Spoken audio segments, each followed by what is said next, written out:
Assalamualaikum warahmatullahi wabarakatuh. Perkenalkan, nama saya Sarah Nabila dari kelas 4A Tadris Biologi. Di sini, saya akan menjelaskan materi tentang pencemaran udara sebagai bentuk tugas UAS dengan mata kuliah kurikulum pendidikan dengan dosen pembimbing Ibu Devina Valian, SSI MPD. Manusia mempunyai keinginan untuk meningkatkan kesejahteraan hidup. Bagaimana caranya? Di antaranya dengan mendirikan pabrik-pabrik yang dapat mengolah hasil alam menjadi bahan pangan dan sandang. Pesatnya kemajuan teknologi dan industrialisasi berpengaruh terhadap kualitas lingkungan.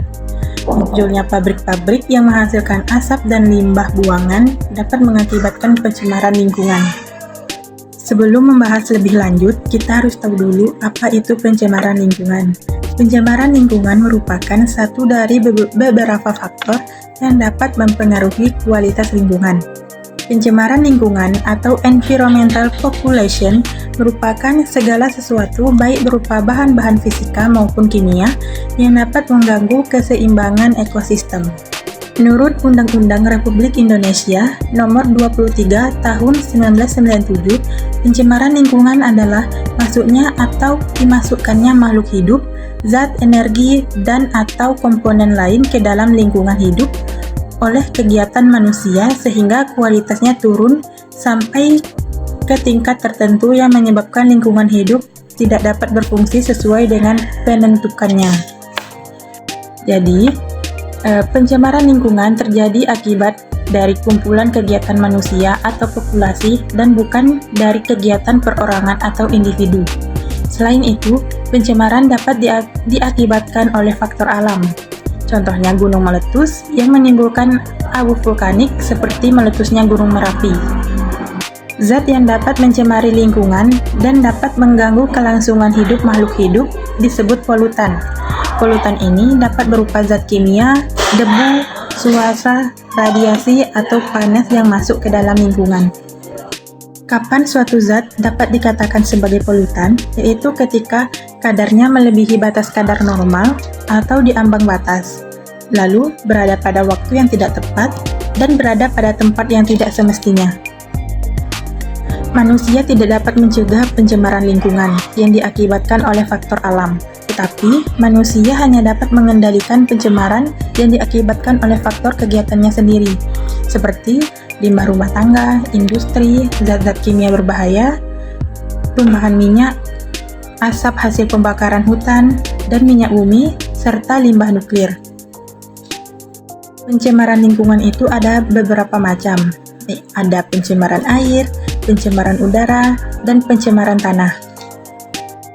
Untuk pencemaran air, yaitu masuknya makhluk hidup, zat, energi, atau komponen lain ke dalam air, yang akibatnya kualitas air turun sampai ke tingkat tertentu yang menyebabkan air tersebut tidak berfungsi lagi sesuai dengan kebutuhannya.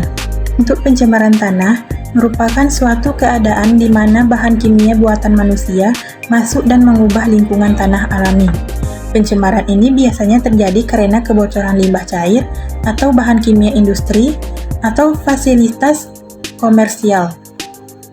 Penggunaan pestisida, masuknya air permukaan tanah tercemar di dalam lapisan subpermukaan, kecelakaan kendaraan pengangkut minyak, zat kimia atau zat limbah, air limbah dari tempat penimbunan sampah, serta limbah industri yang langsung dibuang ke tanah secara tidak memenuhi syarat atau illegal dumping. Nah, di sini kita akan membahas lebih lanjut tentang pencemaran udara. Nah, sebelum memasuki pembelajaran, kita harus tahu dulu apa itu udara. Nah, di sini, udara adalah salah satu faktor abiotik yang mempengaruhi kehidupan komponen biotik atau makhluk hidup, seperti manusia contohnya. Manusia itu memerlukan udara untuk bernafas, sama halnya dengan tumbuhan. Jika udara yang ada di sekitar kita sudah tercemar, maka itu akan berdampak buruk bagi kita dan lingkungan kita. Jadi, di sini kita akan membahas macam-macam pencemaran udara, faktor penyebab pencemaran udara, dan dampak pencemaran udara. Macam-macam pencemaran udara, itu ada pencemaran udara primer dan pencemaran udara sekunder. Untuk pencemaran udara primer, yaitu pencemaran yang disebabkan langsung dari sumber pencemarnya. Contohnya, peningkatan kadar karbon dioksida atau CO2 yang disebabkan oleh aktivitas pembakaran oleh manusia, seperti yang ada di gambar. Lalu pencemaran udara sekunder. Berbeda dengan pencemaran udara primer, pencemaran udara sekunder terjadi karena disebabkan oleh reaksi antara substansi-substansi pencemaran udara primer yang terjadi di atmosfer. Misalnya, pembentukan ozon yang terjadi dari reaksi kimia partikel-partikel yang mengandung oksigen di udara. Seperti yang ada di PPT, itu ada contoh pencemaran udara sekunder. Selanjutnya, faktor penyebab pencemaran udara. Itu ada aktivitas alam dan aktivitas manusia. Untuk aktivitas alam, itu dapat menyebabkan pencemaran udara di atmosfer. Kotoran-kotoran yang dihasilkan oleh hewan ternak itu mengandung senyawa-senyawa metana yang dapat meningkatkan suhu bumi dan terjadinya pemanasan global atau global warming. Selain itu, bencana alam seperti meletusnya Gunung Merapi dapat menghasilkan abu vulkanik yang dapat mencemari udara sekitar dan berbahaya bagi kesehatan manusia dan tumbuhan, seperti terkena batuk, sesak nafas, dan untuk tumbuhan itu bisa layu dan mati. Lalu, kebakaran hutan akan menghasilkan karbon dioksida dalam jumlah yang sangat banyak yang dapat mencemari udara dan berbahaya bagi kesehatan hewan dan manusia yang ada di sekitarnya. Lalu karena aktivitas manusia, karena kegiatan-kegiatan manusia kini kian tak terkendali. Kemajuan industri dan teknologi tak hanya membawa dampak positif saja, tetapi juga membawa dampak negatif bagi lingkungan kita. Kenapa? Itu karena tidak ditangani dengan baik, seperti pembakaran sampah, asap-asap industri, asap kendaraan, asap rokok, dan lain-lain. Lalu, pencemaran udara bisa berdampak bagi kesehatan, bagi tumbuhan, efek rumah kaca, dan rusaknya lapisan ozon.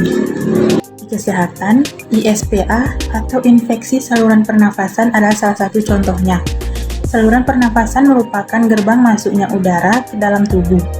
Udara yang kotor membawa senyawa-senyawa yang tidak baik bagi kesehatan. Tentu saja, pengendapan yang terlarut pada udara dapat mengendap di paru-paru dan dapat menimbulkan iritasi.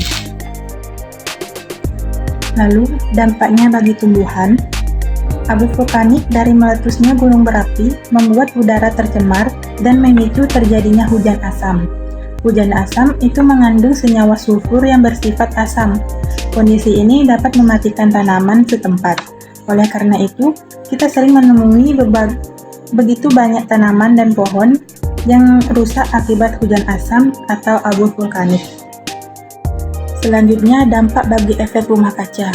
Konsentrasi karbon dioksida dan karbon monoksida yang tinggi di atmosfer akan memicu terjadinya efek rumah kaca, yakni peningkatan suhu bumi. Karbon monoksida dan karbon dioksida akan membentuk semacam lapisan yang akan menahan panas bumi keluar, sehingga panas yang ditimbulkan bumi akan terperangkap di dalam seperti pada rumah kaca. Dan yang terakhir, berdampak pada rusaknya lapisan ozon. CFC merupakan senyawa yang sering digunakan dalam produk-produk pendingin seperti freezer dan AC, dan aerosol. Ketika CFC terurai di atmosfer, maka akan memicu reaksi dengan oksigen penyusun ozon. Dengan demikian, ozon akan terurai yang menyebabkan lapisan ozon berlubang. Padahal, lapisan ozon berfungsi sebagai pelindung bumi dari panas yang dipancarkan oleh matahari supaya tidak terlalu panas. Demikian penjelasan dari saya, semoga ilmunya bermanfaat. Jika ada salah kata, saya mohon maaf. Saya akhiri dengan wassalamualaikum warahmatullahi wabarakatuh.